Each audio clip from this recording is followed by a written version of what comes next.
ఈరోజు పాఠం పిల్లరా, దేవునికి నచ్చిన కుటుంబం. దేవాతి దేవుడు ఈ భూమి మీద ఈ కుటుంబ వ్యవస్థని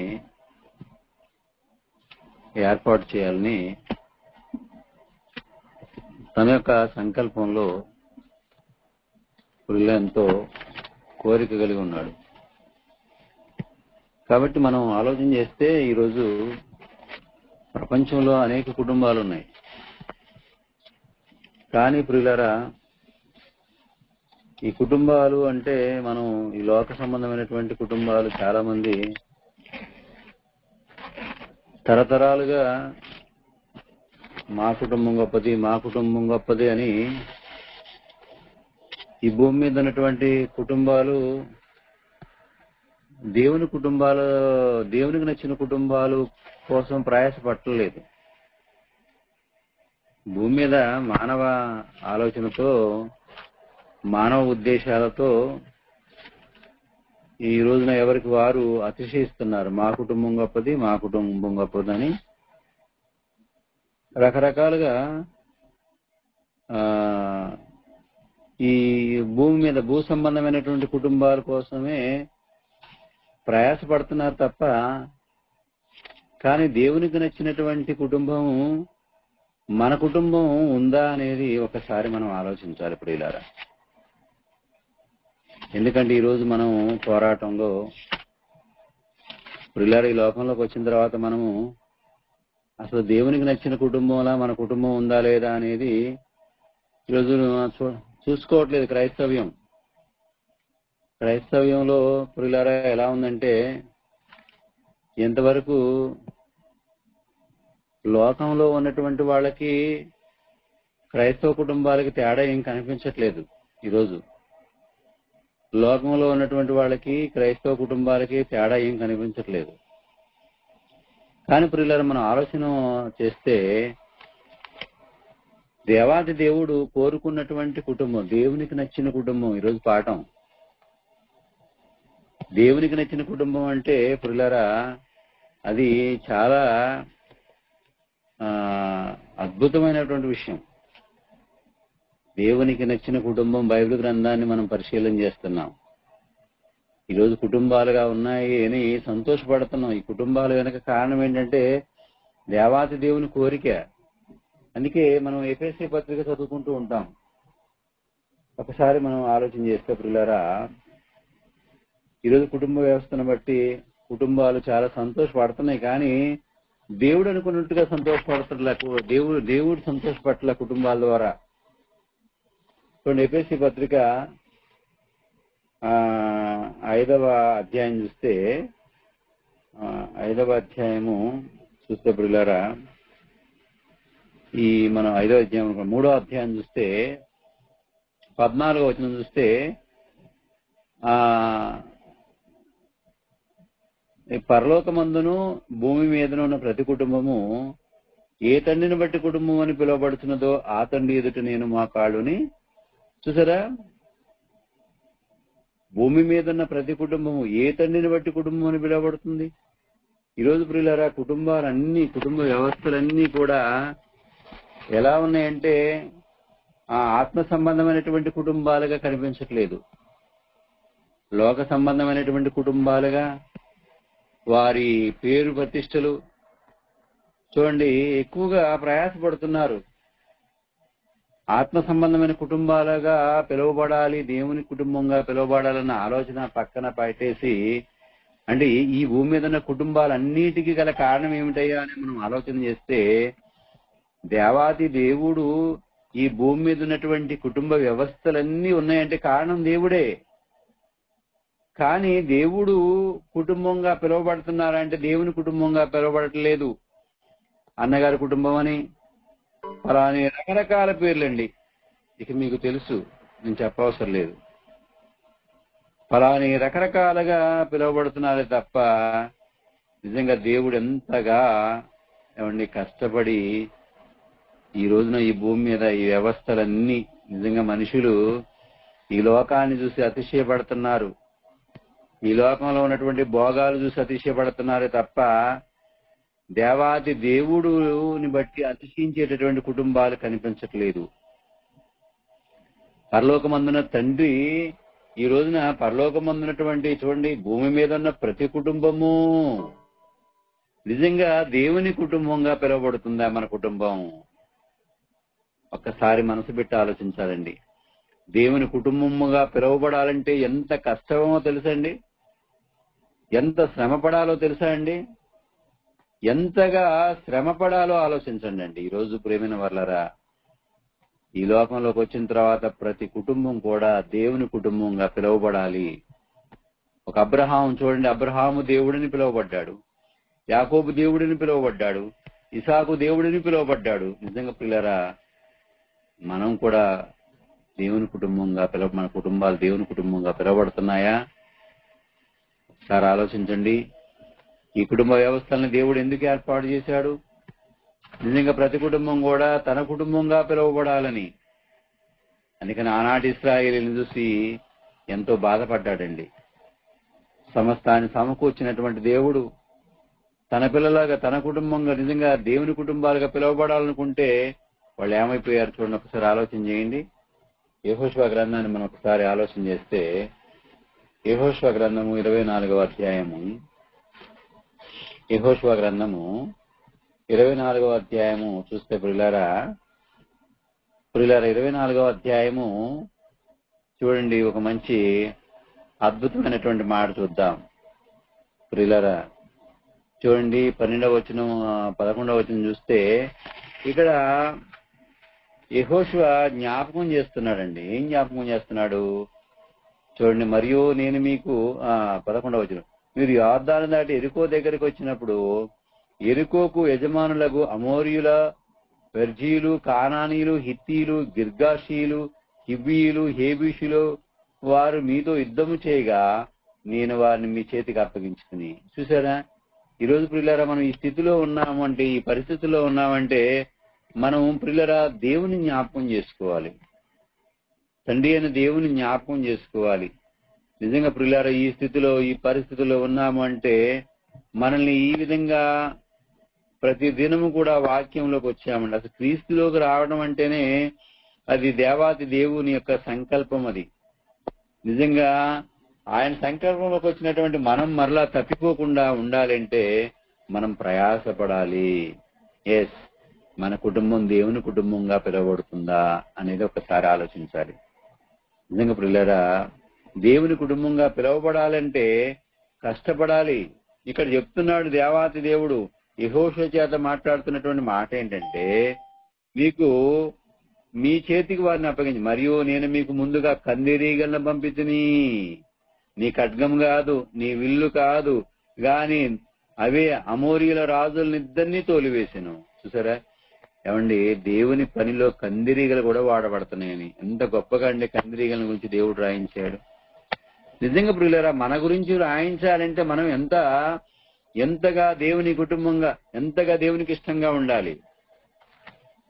ఇక్కడ చూసారా ప్రియులారా మనం ఆలోచన చేస్తే, ఇక్కడ చూస్తే ఏమండి కందిరీగలతో కూడా నిజంగా ప్రియులారా యుద్ధం చేయించినటువంటి దేవుడు అండి. ఈరోజు ప్రియులారా మనం మన కుటుంబాలు ప్రయాసపడాలి, దేవుని కుటుంబంగా పిలువబడాలి. నిజంగా మన యొక్క ఆ జీవితాలు ఈ లోకంలో ఉన్నటువంటి మనము ప్రియులారా ఈ లోక సంబంధమైనటువంటి వాటిని బట్టి కాదు గాని దేవుని పిల్లలుగా దేవుని కుటుంబాలుగా పిలువబడాలి. అందుకని అంటున్నాడు, తోలివేసెను మీరు సేద్యం చేయని దేశమును, మీరు కట్టని పట్టణములు మీకు ఇచ్చి ఉన్నాను. అబ్బా ఎంత గొప్ప దేవుడండి. మీరు సేద్యము చేయని, సేద్యం అంటే మీకు మరి పట్టణంలో ఉన్న వాళ్ళకి అర్థం కాదేమో కానీ పల్లెటూరులో ఉన్నటువంటి మాకు చాలా స్పష్టంగా అర్థం. వ్యవసాయం అన్నమాట. మీరు చేయని వ్యవసాయం, మీరు చేయనటువంటి వ్యవసాయ భూములు మీకు ఇచ్చాను, దేశాన్ని మీకు ఇస్తున్నాను. అంటే మీరు కట్టని పట్టణములు మీకు ఇచ్చి ఉన్నాను, మీరు వాటిలో నివసిస్తున్నారు. మీరు నాటని ద్రాక్ష తోటల పండ్లను, ఒలివ తోటల పండ్లను తినుచున్నారు. ఈరోజు ప్రియులారా మనం తింటున్నామంటే మన ఉద్యోగాన్ని బట్టో, మనకున్నటువంటి వ్యవసాయాన్ని బట్టో, మనం అసలు అతిశయించడానికి దేనికి? మన ఉద్యోగాన్ని బట్టో కాదండి. దీని వెనక దేవుని హస్తం ఉంది అని ఒక్కసారి మనసు పెట్టాలి. మనము అతిశయించడానికి వీలు లేదు. ఎందుకంటే యెహోషువ చెప్తున్నాడు, మీరు సేద్యం చేయనటువంటి మరి చక్కటి భూమిని మీకు ఇచ్చాను, మీరు కట్టని పట్టణాలు మీకు ఇచ్చాను, వాటిలో నివసిస్తున్నారు. మీరు నాటిన ద్రాక్ష తోటల పండ్లను, ఒలివ తోట పండ్లను తింటున్నారు. ఈరోజు మనం తింటున్నాము, తాగుతున్నాము, బ్రతుకుతున్నాము, జీవిస్తున్నామంటే మన పని వల్ల నిజంగా అతిశయించడానికి వీలు లేదు. నా ఉద్యోగం వల్లండి, నేను కష్టపడి ఉద్యోగాన్ని సంపాదించుకున్నాను అనడానికి అవకాశం లేదు. నిజంగా ప్రియులారా, విర్రవేగటానికి అవకాశం లేదు. చాలా జాగ్రత్తగా ఆలోచించాలి ప్రియమైన వారులారా. దేవాతి దేవుని యొక్క మనసు తన బిడ్డల పట్ల, ఏర్పాటు చేసుకున్న బిడ్డల పట్ల ఎన్ని కార్యాలు జరిగిస్తున్నాడో చూడండి. మరి ఇంతగా దేవుడు ఇంత గొప్పగా నిలబెట్టినప్పుడు దేవుని కుటుంబంగా పిలవడానికి ప్రయాసపడాలా వద్దా ఆలోచించండి. అందుకే ఇక్కడ చెప్తున్నాడు అన్నమాట యెహోషువ చెప్తున్నాడు, కాబట్టి మీరు యెహోవా యందు భయభక్తులు గలవారై. ఇక్కడ మనం చూస్తే ప్రియులారా, దేవుని యందు భయభక్తులు కలిగి ఉండాలని చెప్తున్నాడండి. నిజంగా ప్రియులారా, ఏ స్థితిలో ఉన్నా, ఏ పరిస్థితిలో ఉన్నా, మనం ఎంత హోదాలో ఉండొచ్చండి, మనకు ఎంత ఉన్నతమైన స్థితిలో ఉండొచ్చు, ఎంత గొప్ప స్థితిలో ఉన్నా సరే ఈ స్థితి దేవుని వలన కలిగిందనుకొని బ్రతకాలి. అతిశయించకూడదు. అతిశయిస్తే ప్రభునందు శిక్షించాలి. ఇంకేమన్నాడు చూడ, ఆయనను నిష్కపటముగాను, కపటము లేకుండా నిష్కపటముగా ఉండాలంటండి. సత్యముగాను సేవించుచు, అంటే దేవుణ్ణి సేవించడం అంటే నిష్కపటము లేకుండా ఉండాలి, నిష్కపటముగాను. అందుకే నతనీయులను చూడగానే యేసు ప్రభు వారు ఏమన్నారంటే, నిజంగా ఇతని యందు ఏ కపటము లేదు, నిజంగా ఇశ్రాయేలీయుడు. నిజంగా ప్రియులారా, మన ఆత్మీయ జీవితంలో మనకి ప్రియులారా ఇక్కడ చెప్తున్నాడు అన్నమాట. యెహోషువ వారితో చెప్తున్న మాట, మన ఆత్మీయ జీవితాల్లో నిష్కపటముగాను సత్యముగాను సేవించాలంటండి దేవుణ్ణి సేవించడం అంటే కపటము లేకుండా. కపటం అంటే ప్రియులారా, మనుషులు ఎట్లా కపటము. కపటం అంటే ప్రియులారా, మనుషుల కపటం ఉంటే కపటంతో మాట్లాడటం, కపటంతో వెంబడించటం, కపటపు ఈ నటన దేవునికి ఇష్టం ఉండదు. ఇక్కడ మనం ఆలోచన చేస్తే ప్రియులారా, సేవించాలని, దేవుని ఎలా సేవించాలి? నిష్కపటముగాను సత్యముగాను సేవించుచు, మీ పితరులు నది అద్దరిన ఐగుప్తులో సేవించిన దేవతలను తొలగద్రోసి యెహోవానే సేవించండి అని చెప్తున్నాడండి. మీకేమైనా బలహీనతలున్నా, ఏదున్నా సరే వదిలిపెట్టండి. మీరు ప్రతిదీ కూడా వదిలిపెట్టాలి. నిజంగా ప్రతి మనిషిని ఏదో ఒక బలహీనత వెంటాడుతున్నప్పుడు ఆ బలహీనతలను వదిలిపెట్టేటటువంటి ప్రయత్నం చేయాలి. చూడండి, యెహోవాను సేవించిన మీ దృష్టికి కీడుని తోచిన ఎడల మీరు ఎవరిని సేవిస్తారో, నది అద్దరిని మీ పితరులు సేవించిన దేవతలను సేవిస్తారో, అమోరీయుల దేశమును మీరు నివసించుతున్నారే, వారి దేవతలను సేవించదురో నేడు మీరు కోరుకోండి. నిజంగా ప్రియులారా, దేవుని కుటుంబాలుగా పిలువబడవలసినటువంటి ఇశ్రాయేలీల పరిస్థితి వాళ్ళ బలహీనతలను చూపిస్తున్నటువంటి దేవుడు. ఈరోజు మన ఆత్మీయ జీవితంలో ప్రియులారా, మనకేమైనా బలహీనతలుంటే వాటిని వదిలిపెట్టి దేవుని సన్నిధిలో, దేవుని కుటుంబంగా, దేవుడు నచ్చిన కుటుంబం ప్రియులారా, దేవునికి నచ్చిన కుటుంబంగా ఉండాలి. అదే అంటున్నాడు, అమోరీల దేశంలో మీరు నివసిస్తున్నారే, వారి దేవతలను సేవించదురో. అంటే అమోరీల దేశమున మీరు నివసిస్తున్నప్పుడు వారి దేవతలను సేవించదురో నేడు మీరు కోరుకోండి. మీరు ఎవరిని సేవించి కోరుకునేను, నేను నా ఇంటి వారిను యెహోవాను సేవించదము అనెను. చూసారా ఎంత గొప్ప మాట అండి. అంటే దేవుని కుటుంబంగా పిలువబడటానికి యెహోషువ ఎంతగా ఇష్టపడుతున్నాడు చూడండి. ఈరోజు ప్రేమైన వాళ్ళరా, మన కుటుంబం దేవుని కుటుంబంగా, దేవుడు నచ్చిన కుటుంబంగా పిలువబడాలి అంటే గొప్ప త్యాగం చేస్తున్నాడండి ఇక్కడ యెహోషువ. మీ ఇష్టం ఇశ్రాయేలీయులారా, మీ ఇష్టం. ఎవరిని సేవిస్తారో, ఎవరితో వెళతారో, ఎవరితో ఉంటారో అది మీ ఇష్టం. కానీ నేను నా ఇంటి వారును యెహోవాను సేవించదము. దేవునికి నచ్చిన కుటుంబంగా ఏమండి తన కుటుంబాన్ని ఏర్పాటు చేసుకుంటున్నాడు ప్రేమైన వాళ్ళ యెహోషువ.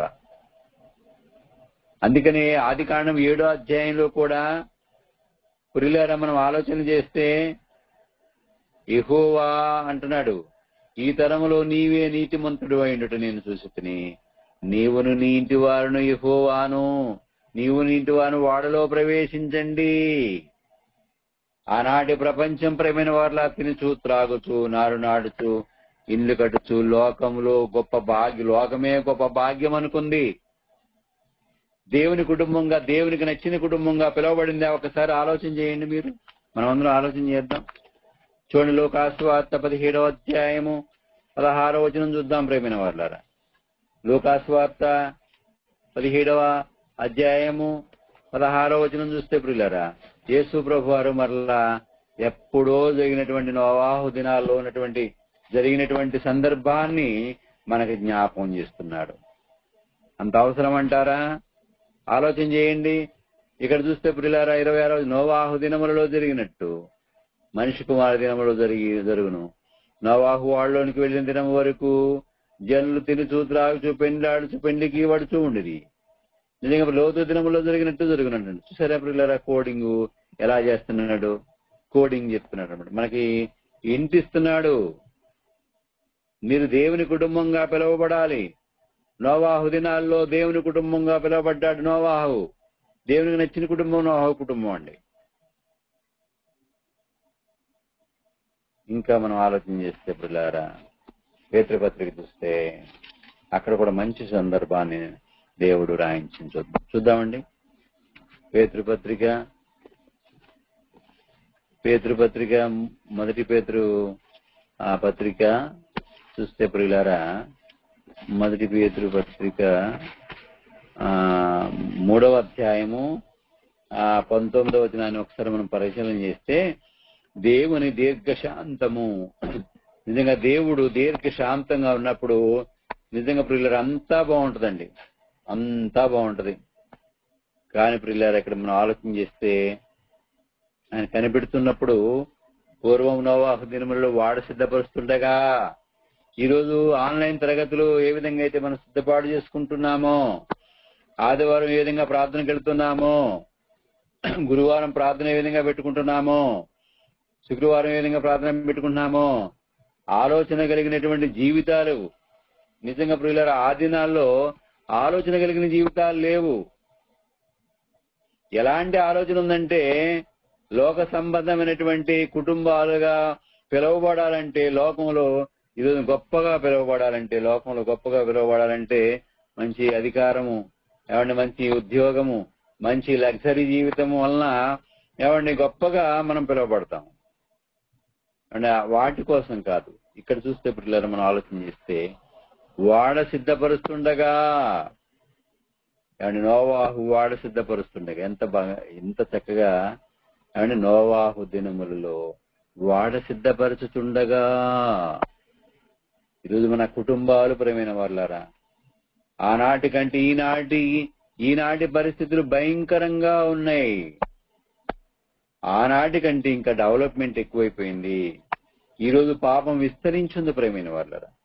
విస్తరించినటువంటి పాపం ఉన్నటువంటి పరిస్థితుల్లో మనం దేవుని కుటుంబంగా పిలువబడాలని దేవునికి నచ్చిన కుటుంబంగా మన కుటుంబం ఉండాలి. వాడ సిద్ధపరుస్తున్నాడు నోవాహు. ఏమండి చూసారు ఎంతగా రాయించాడు? మన పేతురు ద్వారా మాట్లాడిస్తున్నాడు. అదే మాట యేసుక్రీస్తు ద్వారా మాట్లాడించాడు. అదే మాట పేతురు ద్వారా మాట్లాడిస్తున్నాడు. ఈరోజు మనం కూడా జ్ఞాపకం చేసుకోవాలి పురులారా. చూడండి, ఇక్కడ వాడలో కొందరు అంటే ఆయన వాడ సిద్ధపరుస్తుండగా అవిధేయులైన వారి యొద్దకు అనగా చెరలో ఉన్న ఆత్మల యుద్ధకు ఆయన ఆత్మరూపిగానే వెళ్ళను అన్నదండి. ఆత్మరూపిగా వెళ్ళటం ఏంటి? నిజంగా ప్రియులారా, ఆత్మ సంబంధమైనటువంటి సంగతులు మనం ఆలోచన చేయాలి. ఆత్మ సంబంధమైన సంగతులు మనం ఆలోచన చేయాలి. ఆత్మ సంబంధమైన సంగతులు ఆలోచన చేయాలి. ప్రియమైన వాళ్ళారు, మనం ఆత్మ సంబంధమైన సంగతులను ఆత్మ సంబంధమైన సంగతులతో సరిచూడాలి. ఈరోజు ప్రియులారా, మనం ఎంతో ప్రశాంతంగా ఉంది. మన గ్రామం ప్రశాంతంగా ఉంది, మన పట్టణం ప్రశాంతంగా ఉంది, మన దేశం ప్రశాంతంగా ఉంది. ఈ ప్రశాంతంగా, ఆనందంగా, సంతోషంగా ఉన్న సమయంలోనే ఆలోచించాలి దేవుని సంగతులు. ప్రశాంతంగా ఉన్నప్పుడే పరిస్థితులన్నీ సర్దుబాటు చేసుకోవాలి. ప్రేమైన దేవుని సంఘం, ఒకసారి ఆలోచించండి. దేవుని దేవుని వాక్యం ఆలోచించాలి. అంతా బాగున్న సమయంలోనే దేవునికి దగ్గర అవ్వాలన్నటువంటి మన తెలివి. ఇక్కడ ప్రియులారా, అందరూ ఆర్భాటంతో ఉంటే నోవాహు కుటుంబం చక్కగా వాడ సిద్ధపాటు చేసుకుంటుంది. ఈరోజు మన ఆత్మీయ జీవితంలో ప్రేమైన వాళ్ళరా, ఈ లోకంలో ఉన్నటువంటి మనము ఈ లోక మహిమలను, ఈ లోకరాజ్య మహిమలను అపవాది మనకి చూపిస్తుంది. ఈ లోకానికి మన అంకితం చేసేలా ప్రయత్నం చేస్తుంది. కాబట్టి ఈ లోకంలో ఉన్నప్పటికీ కూడా మన కుటుంబాన్ని దేవుని కుటుంబంగా మార్చుకోవాలి. అందుకని ఇక్కడ చూస్తే ప్రియులారా, ఆయన ఆత్మరూపిగా వెళ్ళాడంటండి. ఈరోజు ఆత్మ సంబంధమైన వాక్యం మనతో మాట్లాడుతుందండి. మనం ప్రియులారా, మన కుటుంబం దేవుని కుటుంబంగా పిలువబడుతుందా? ఒకసారి ఆలోచించండి. ఇక్కడ ఆ వాడలో కొందరు, అనగా 8 మంది నీటి ద్వారా రక్షణ పొందిరి అంటే, మరల పేతురు గారు పత్రికలోని ఇంకో మాట ఉంటుందండి. ఆ 2వ పేతురులో కూడా చూసారా, 2వ పేతురు పత్రికలో కూడా ఇప్పుడు మనము చూసింది ఎక్కడ? 1 పేతురులో చూసామనుకుంటండి. 1 పేతురులో చూసాము. కానీ 2వ పత్రిక రాస్తూ కూడా చూసారా మీరు, బైబిల్ గ్రంథాన్ని బాగా ధ్యానించాలండి. బాగా లోతుగా ఆలోచించాలి. అంటే ప్రతిదీ కూడా మన యొక్క జీవితాన్ని దేవునితో ముడిపడాలండి. మన జీవితం ప్రతిదీ కూడా దేవునితో ముడిపడాలి. కనిపించేవన్నీ కూడా ప్రియులారా కొంతకాలమే. ఇక్కడ మనం 2వ పత్రిక రాస్తూ కూడా 2వ అధ్యాయంలో ఇక్కడ ప్రియులారా, మనయో ఆయన పూర్వకాలమందున లోకంను విడిచిపెట్టక భక్తిహీనుల సమూహం మీదకి జల ప్రళయం రప్పించినప్పుడు నీతిని ప్రకటించిన నోవాహును మరి 7 కాపాడెను. ఆ 7 ఎవరికి వారే యమునా తీరులా లేరండి. అర్థమైందండి ప్రియులారా? ఆ కుటుంబంలో 7 కూడా ఎవరికి వారే యమునా తీరులా లేరు. ఈరోజు మన కుటుంబాల్లో నిజంగా ప్రియులారా, వాక్యానికి ప్రాధాన్యత ఇచ్చేటటువంటి వారు చాలా తక్కువ మంది ఉన్నారు. ఏదో భార్యలుగా ఉంటారే గాని ఆ భార్యలుగా ఉన్నవారు కూడా గ్రహించేటటువంటి పరిస్థితుల్లో లేరు. పిల్లలున్నారంటే పిల్లలుగా గ్రహించే పరిస్థితుల్లో లేరు. ఈరోజు ప్రియమైన దేవుని వారలారా, మనం ఒకసారి ఆలోచన చేస్తే ఎంత చక్కగా దేవుడు అద్భుతమైనటువంటి వివరణ ఇస్తున్నాడండి. అద్భుతమైనటువంటి వివరణ దేవుడు ఇస్తున్నాడు. కాబట్టి ఈ లోకం మన మాయ చేసింది ప్రియమైన వారలారా.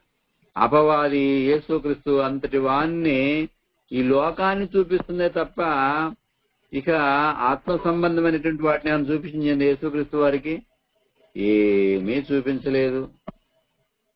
కాబట్టి దేవుని సంగమా, ఇక్కడ ఎంత అద్భుతంగా రాశాడండి. నీతిని ప్రకటించిన నోవాహును మరి 7 కాపాడెను అంటే ఈ విషయాలు ఎందుకు దేవుడు రాయించాడు చెప్తున్నాడు. మరియు ఆయన సొదొమ గొమొర్రా పట్టణమును భస్మం చేసి ముందు భక్తిహీనులకు వారికి వాటిని దృష్టాంతములుగా ఉంచుటకు వాటికి నాశనం విధించి, అంటే ఇవన్నీ కూడా దృష్టాంతములంటే భక్తిహీనులకు వారికి వాడిని భక్తిహీనులుగా వారికి అంటే ప్రేమ మా ఆత్మీయ జీవితంలో ఎదగటం కొరకు వారి గురించి దేవుడు రాయించాడు. మన కుటుంబం దేవుని కుటుంబంగా పిలువబడుతుందా? ఒక నోవాహు కుటుంబాన్ని చూస్తున్నాం, ఒక యెహోషువ కుటుంబాన్ని చూస్తున్నాం. బైబిల్ గ్రంథంలో మరొక అద్భుతమైనటువంటి వ్యక్తి ఉన్నాడండి. ఆయనను కూడా చూద్దాం ప్రేమైన వాళ్ళరా. అపోస్తలుల కార్యములు 10వ అధ్యాయం మనకు తెలిసిన సంగతులు అయినప్పటికీ కూడా ప్రియులారా, దేవుని కుటుంబంగా బ్రతకటము, దేవునికి నచ్చిన కుటుంబంగా ఉందా మన కుటుంబం? మనం ప్రశ్నించుకోవడానికి ఈ రోజు ప్రియులారా ముందుకు రావటం జరుగుతుంది. చూడండి, అపోస్తలుల కార్యం 10వ అధ్యాయం చూస్తే ఇక్కడ ఇటలీ అనబడిన పటాలంలో శతాధిపతి అయిన కొర్నేలియుని భక్తిపరుడు ఒకడు ఉండెను, కైసరియలో ఉండెను. అతడు తన ఇంటి వారితో కూడా దేవుని యందు భయభక్తులు గల వాడై ఉండి ప్రజలకు బహుధర్మము చేస్తూ ఎల్లప్పుడూ దేవునికి ప్రార్థన చేస్తున్నాడండి. వండర్ఫుల్ వాడండి. నిజంగా పగలించుమించు 3 గంటల వేళ దేవుని దూత అతని ఎందుకు వచ్చి చూసారండి. ఆయన ప్రార్థనకి దేవుని దూతే దిగొచ్చిందండి. అంటే ఎంత ఆసక్తి కలిగి ఉన్నాడండి, ఎంత హోదాలో ఉన్నాడండి. ఈరోజు మన ఆత్మీయ జీవితాల్లో ఒక్కసారి ఆలోచించాలి ప్రియులారా. వచ్చి కొర్నేలి అని పిలుచుట దర్శనము తేటగా కనపడిందంటండి. ఈరోజు ప్రియులారా, మన ఆత్మీయ జీవితంలో అంత భక్తి కలిగినటువంటి జీవితం మనకి ఉందా? మన కుటుంబం అంత గొప్పగా ఉందా? అతడు దూత వైపు తేలి చూసి భయపడి, ప్రభువా ఏమని అడిగాను. అందుకు దూత, నీ ప్రార్థనలు, నీ ధర్మ కార్యాలు దేవుని సన్నిధికి జ్ఞాపకార్థంగా చేరినవి. అంటే దేవుని సన్నిధికి చేరే అంత ధర్మ కార్యాలు చేసినట్టు. నిజంగా ప్రియులరా, అతడే కాదు, అతని కుటుంబం అందరూ కూడా భయభక్తులు. నిజంగా కుటుంబం అందరూ భయభక్తులు అంటండి. ఆ కుటుంబంలో దేవుడు అంటే అందరికీ భయం అంటండి. అంటే దేవుడు అంటే అందరికి భయం ఉన్నప్పుడు ప్రతి కుటుంబంలో సమాధానం ఉంటుంది. దేవుడంటే భయం ఉన్నప్పుడు ఆ కుటుంబంలో శాంతి ఉంటుంది. కాబట్టి దేవుడంటే భయం లేనప్పుడు ప్రియులరా శాంతి ఉండదు, సమాధానం ఉండదు, ప్రియులరా ఆశా నిగ్రహం ఉండదు. ఇక్కడ ఈ కుటుంబం ఎంత గొప్పగా వారి యొక్క ధర్మ కార్యాలు దేవుని సన్నిధికి వెళ్ళిపోయాయండి. ఇక్కడ దేవునికి నచ్చిన కుటుంబం చూసారండి. దేవునికి నచ్చిన కుటుంబానికి సమాచారాన్ని దేవదూతనే పంపించారండి. ఈరోజు మన ఆత్మీయ జీవితంలో ప్రేమైన వాళ్ళరా, మన కుటుంబాలు దేవునికి నచ్చిన కుటుంబాలుగా ఉన్నాయా? మరొక మాట చూద్దాం. అపోస్తలుల కార్యములు 16వ అధ్యాయము ప్రియులారా 13వ వచనం. విశ్రాంతి దినమున గవిని దాటి నదీ తీరమున ప్రార్థన జరుగుననుకొని అక్కడికి వచ్చి కూడి వచ్చిన స్త్రీలతో మాట్లాడుచుంటిమి. అప్పుడు లూదియాయను దైవభక్తి గల ఒక స్త్రీ వినుచుండెను. ఆమె ఉదారంగు పొడి నమ్ముకుని ప్రియాతైర పట్టణస్థురాలు. ఆ కాలంలో ధనవంతుల యొక్క వస్త్రాలకు కలర్స్ అమ్మేటటువంటి స్థాయి అండి. ఆమె ఉన్నతమైనటువంటి స్థాయిలో ఉన్నటువంటి స్త్రీ అనమాట. ఏమండి, అంత స్థితిలో ఉన్నా కూడా ఆమె యందు నిజంగా ఆమె భయభక్తులు కలిగినటువంటి దేవుడు ఎంత చక్కగా రాయించాడండి. నిజంగా నా గురించి మాట్లాడుతున్నటువంటి జయరాజు గురించి దేవుడు అంత గొప్పగా చెప్పుకునే స్థాయి నాకుందా అనేది భయం వేస్తుందండి. నిజంగా నా బ్రతుకు, నిజంగా నా గురించి దేవుడు అంత గొప్పగా చెప్పగలిగేటటువంటి స్థాయి నాకుందా లేదా చూసుకోవాలి. ఇక్కడ ఈ స్త్రీ గురించి చెప్తున్నాడండి. ఎంత గొప్పగండి. ప్రభు ఆమె హృదయాన్ని తెరిచిందంటండి. ప్రభు ఆమె హృదయాన్ని తెరిచింది కనుక పౌలు చెప్పిన మాటలు ఎందు లక్ష్యం ఉంచిందంటండి. ఈరోజు వాక్యం వింటున్నటువంటి మనము ఆ వాక్యం ముందు లక్ష్యం ఉందా? ఏ లక్ష్యం ఉందా ఆలోచించే ప్రతి మాట ప్రియులరా, మనకు వినబడుతున్న ప్రతి మాట మన కుటుంబానికి నిజంగా దేవుడు అందిస్తున్న వాక్ అండి. ఇది టేక్ ఇట్ ఈజీగా తీసుకోకూడదు ప్రేమైన వాళ్ళ. టేక్ ఇట్ ఈజీగా తీసుకోకూడదు. మన జీవితం టేక్ ఇట్ ఈజీగానే ఉంటుంది. మన ఒక పట్టుదల చూడండి. ఆమె కూడి వచ్చిన స్త్రీల్లో ఆమె మాత్రమే అందరు నటించేవారే. మిగతా వాళ్ళందరూ కూడా ఎలిజిబుల్ అవ్వలేదు. ఆ కుటుంబాలన్నీ కూడా ఏదో వస్తూనే పోతూనే ఎట్టగా ఉన్న కుటుంబాలే తప్ప దేవునికి నచ్చిన కుటుంబంగా లేదు. గుర్తించాలి ఇక్కడదే పాయింట్. ఇక్కడ మనం చూస్తే ఆమెయు ఆమె ఇంటి వారును బాప్తిస్మం పొందినప్పుడు ఆమె అంటున్న మాట చూడండి, నేను ప్రభువునందు విశ్వాసము గలదానని మీరు ఎదిగించితే నా ఇంటికి వచ్చి ఉండుమని ఏడుకొని మమ్మల్ని బలవంతం చేశాను. బా, ఎంత గొప్ప మాట అండి. దేవునికి నచ్చిన కుటుంబాన్ని చూశారు కదండి. దేవునికి నచ్చిన కుటుంబం నిజంగా ప్రియులారా, దేవుడు తన యొక్క భక్తులను నిజంగా ఎక్కడైతే దేవుడు ఏర్పాటు కలిగినటువంటి కుటుంబాలు ఉన్నాయో ఆ కుటుంబాలకే పౌలుని నిజంగా అనేక మంది స్త్రీలు ఉన్నప్పటికీ కూడా ఆమె దేవునికి నచ్చిన కుటుంబంగా ఉంది. ఇంకో కుటుంబాన్ని చూద్దాం ప్రేమైన వాళ్ళారా. ఇంకో కుటుంబం అక్కడే ఉంటుందండి. ఇక్కడ ప్రియులారా మనం ఆలోచన చేస్తే ఆనాడు పౌలు ప్రియులారా వాక్యాన్ని బట్టి చెరసాలు వేయబట్టం, ఏమండి దెబ్బలు కొట్టినప్పుడు నిజంగా ప్రియులారా చెరసాల అధికారి కనిపెట్టవాలని ఏమండి ఆ చెరసాల నాయకుని ఆజ్ఞాపించినప్పుడు నాయకుడు చూడండి ఆజ్ఞ పొంది నిజంగా ప్రియులారా మధ్యరాత్రి వేళ నిజంగా పౌలును సేలే దేవునికి ప్రార్థన చేస్తున్నారు. సరే, దేవునికి నచ్చిన కుటుంబం ఎన్ని బాధలున్నా కూడా దేవునికి ప్రార్థన చేస్తున్నారండి. ఎన్ని బాధలున్నా, ఇబ్బందులున్నా, ఇరుకులున్నా, సమస్యలున్నా నిజంగా మనం ప్రశ్నించుకోవాలండి. మన లోపాలేంటో ప్రశ్నించుకోవాలి. మన లోపాలు చూసుకోవాలి. మన లోపాలు చూసుకుని మన పాపాలు సరి చేసుకుంటేనే దేవుడు మన ప్రార్థన ఆలకిస్తాడు తప్ప మన లోపాలను పాపాలను చూసుకోకుండా దేవునికి ప్రార్థన చేస్తే దేవుడు ఆలకించడండి. ఇది ఒకటి ట్విస్ట్. మనం ప్రార్థన చేస్తున్నప్పుడు నిజంగా మన లోపాలేంటి, మన లోపాల వలన వచ్చిన పాపాలు ఏంటి అనేది సరి చేసుకుని దేవుని ఎదుట ప్రార్థన చేయాలి. ఎట్టబడితే అట ప్రార్థన చేస్తే మన ప్రార్థన దేవుడు ఆలకించడండి. ఇక్కడ ప్రియులారా వాడు ప్రార్థన చేస్తున్నప్పుడు ఒక వండర్ జరిగింది, మీకు అంతా తెలుసండి. అందుకనే ఇక్కడ చూస్తే ప్రియులారా వారి యొక్క సహనం, వారి యొక్క భక్తి, నిజంగా మన యొక్క సహనం, మన యొక్క భక్తి, మన యొక్క మాట, మన యొక్క చూపు, మన యొక్క జీవిత విధానము ఎదుటి కుటుంబాలను నిజంగా మార్చగలుగుద్దండి. మన మాటలో స్పష్టత, మన చూపులో స్పష్టత, మన యొక్క జీవితము అనేకులపై ప్రభావం పడుతుందండి. ఇది గుర్తుంచుకోవాలి మీరు. మన జీవితం ఎదుటి వాళ్ళ మీద ప్రభావం పడుతుందండి. మన ప్రభావం ఎదుటి వాళ్ళ మీద పడితే బాగుపడొచ్చు, మన ప్రభావం ఎదుటి వాళ్ళ మీద పడితే పాడైపోవచ్చు. ఇక్కడ పౌలు యొక్క శీల యొక్క ప్రభావము జైలు యొక్క అధికారి కుటుంబం మీద పడిందండి.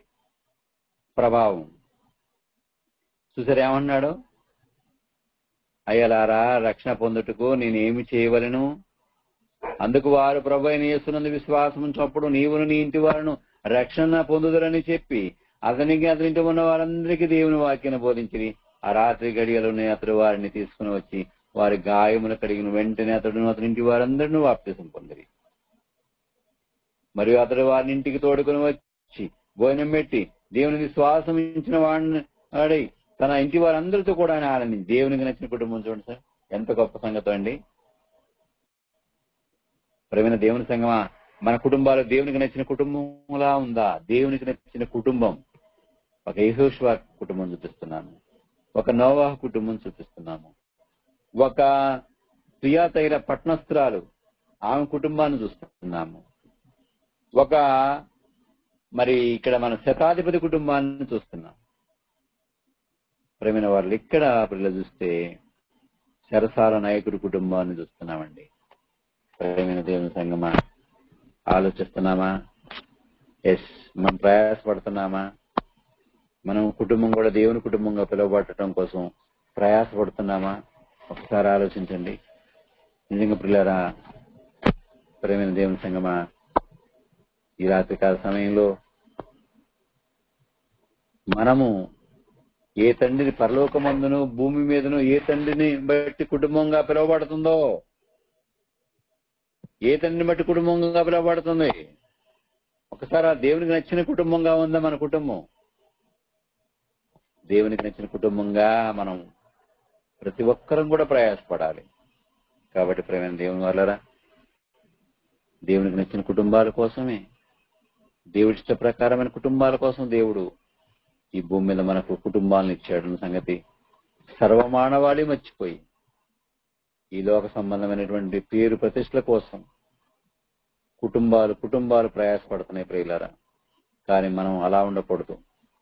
మన కుటుంబం దేవుని కుటుంబంలా, పరలోకమందున దేవుని కుటుంబంగా, ప్రభువైన యేసుక్రీస్తునందు విశ్వాసం ఉంచిన కుటుంబంగా, అనేకులకు ఆదర్శంగా, దేవునికి మహిమకరంగా మన ప్రభావం, మన కుటుంబ ప్రభావం ఎదుటి వ్యక్తుల మీద పడినప్పుడు ఆ కుటుంబం మార్చబడినట్లుగా మన కుటుంబం ఉండాలి తప్ప మన ప్రభావం వాళ్ళ ఎదుటి కుటుంబాలు పాడైపోయేటటువంటి కుటుంబాలుగా ఉంటే మాత్రం అది దేవునికి నచ్చిన కుటుంబం కాదు. ప్రార్థన చేసుకుందాం.